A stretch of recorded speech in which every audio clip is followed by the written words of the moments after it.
कुछ बातें जो तुम्हें एग्ज़ाम देने से पहले याद होनी चाहिए, प्लीज़ ध्यान में रखना। जब तुम्हें पेपर मिलने वाला है उससे 5 मिनट पहले आप डीप ब्रीथ करना स्टार्ट करो, 2 टू 5 मिनट्स। अब तुम पूछोगे क्यों? क्योंकि क्या होगा कि उस वक्त तुम कई चीज़ें सोच रहे होते हो कि होगा नहीं होगा, मैंने कम पढ़ा, ज़्यादा पढ़ा, क्या पढ़ा, बहुत चीज़ें। तो इससे क्या होगी, तुम्हारी बॉडी काम होगी, तुम्हारा माइंड काम होगा और तुम क्वेश्चन करने के स्टेट में आओगे। नहीं तो ऐसे ये सारे चीज़ों के चक्कर में इतना प्रेशराइज फील करोगे कि क्वेश्चन नहीं हो पाएंगे। और ये विश्वास करो कि अगर तुमने मेहनत किया है तो उसका रिजल्ट मिलेगा फॉर श्योर। अगर यहाँ नहीं मिला तो कहीं और मिलेगा, बट मिलेगा।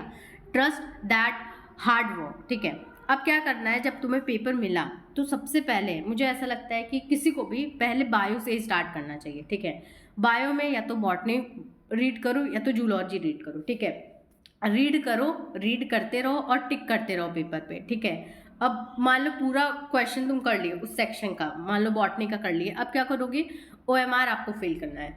ओएमआर आपने फिल किया, फिर आप बॉटनी या जूलॉजी पे गए, उसे आपने रीड किया। ठीक है, रीड कर रहे हो साथ में टिक कर रहे हो, जो क्वेश्चन नहीं आ रहा है उस पर भी मार्क कर रहे हो, और फिर क्या करोगे, लास्टली आप ओएमआर फिल करोगे। ठीक, फिर अब क्या करेंगे हम, केमिस्ट्री या फिजिक्स जो भी तुम्हें पसंदीदा है तुम्हारा, उसे आप करोगे। ठीक है, जो भी whatever feels right to you. ठीक है, फिर सेम पैटर्न करना है कि हम क्वेश्चन रीड कर रहे हैं, हम क्वेश्चन सॉल्व कर रहे हैं और टिक लगा रहे हैं। ठीक है, फिर हम क्वेश्चन रीड कर रहे हैं, हम क्वेश्चन सॉल्व कर रहे हैं और टिक लगा रहे हैं। फिर लास्ट में हम ओएमआर भरेंगे उस सेक्शन का, या तो केमिस्ट्री या फिजिक्स जो भी है।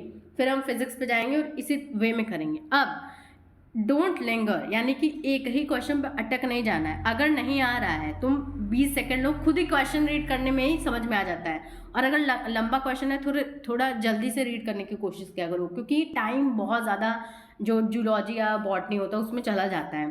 तो एक ही क्वेश्चन पे टिके नहीं रहना है, स्किप कर दो। अगर नहीं आ रहा है तो बाद में देखना है, कम बैक। ठीक है, बाद में देखना जब ये पूरा चीज़ हो जाए तो।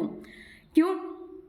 क्योंकि नेगेटिव मार्किंग है पहली चीज़ तो ये कि किसी भी चीज़ को मार्क करने से पहले ध्यान रखना 2 बार कि ये नेगेटिव मार्किंग वाला पेपर है, ये तुक्केबाजी वाला पेपर नहीं है। ठीक है, हो सकता है कि तुम्हें बहुत क्वेश्चन तुम अच्छे से किए हो, उससे अच्छा रिजल्ट बन रहा हो, लेकिन तुम सोचो कि नहीं हम कर देते हैं, ये वाला क्वेश्चन छूट गया है, उसके चक्कर में हो सकता है तुम्हारे मार्क्स और कम हो जाए।